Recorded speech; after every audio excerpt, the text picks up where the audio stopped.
रोज़े से मैसेजेस बहुत सारे मिलते हैं जिसको आगे डाइवर्ट करना ज़रूरी है कि हम जब निढाल होते हैं, हमें भूख लगती है, तो ये मैसेज लेना है उससे कि हम तो आज भूखे हैं, कुछ लोग शायद सारा साल ही भूखे होते हैं, तो हमें भूखों की मदद करनी चाहिए। जब हम निढाल फील करते हैं तो फिर हमें कमज़ोरी जो है उसकी फीलिंग्स आनी चाहिए कि जब तवंगर होता हूँ वो कर्रो फरी अलग होता है, जाहो जलाल ही अलग होता है, मेरे सामने कोई ऊँची आवाज़ में बात नहीं कर सकता, वही कर्रो फर वाला इफ्तार से पहले उसको भी लग पता जाता है कि मेरी औकात क्या है। तो ये एक्चुअली बहुत सारे मैसेजेस हैं। जिस तरह हज के सफ़र में उलमा ने फरमाया ना कि मिना के खेमे में रहे तो गरीबों की झोंपड़ियां याद रखे और ज़मीन पे सोए तो सारा साल जो ज़मीन पे जो सोते हैं उनका सोना याद रखे।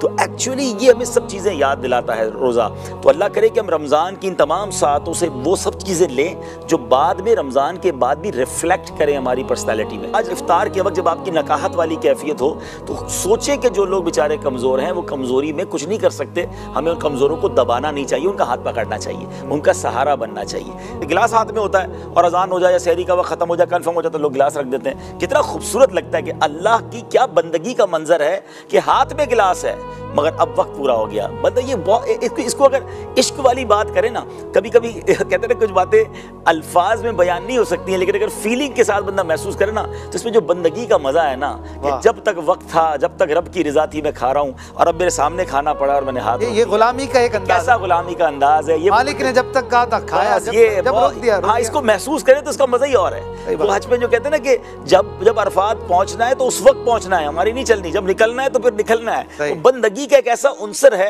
जिसका लुत्फ ले बंदा रमजान में, जिसका मजा ले बंदा रमजान में। तो एक इश्क वाली बात और कर देता हूँ कि बहुत सारी इबादतें जो है वो बुजुर्गों की या अंबिया की, अल्लाह वालों की याद में है। सफ़ा मरवा की बीबी हाजरा की दौड़ लगी थी तो इज़्ज़त इस्माइल के लिए, तो उनकी याद में सई जो है वो कर दी गई हाजियों के लिए, उम्रा करने वालों के लिए।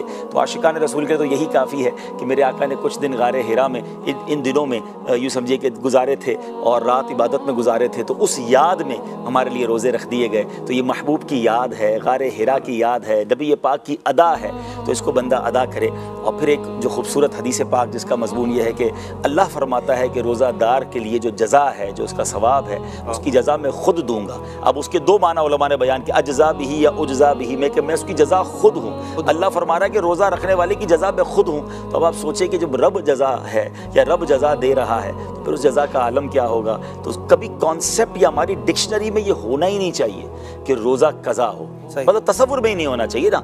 बल्कि मैं तो ये भी मशवरा दूंगा, ठीक है सफ़र में रोज़े की इजाज़त है, लेकिन जो सफ़र आसान है, आजकल सफ़र बड़े ईजी होते हैं, जहाज़ के सफ़र होते हैं, तो खामखाई रमज़ान का रोज़ा ना छोड़ें, क्योंकि उलमा ने ये भी लिखा कि बाद में बेशक रख ले लेकिन वो अजर, वो सवाब, वो बरकतें तो नहीं मिल पाएंगी।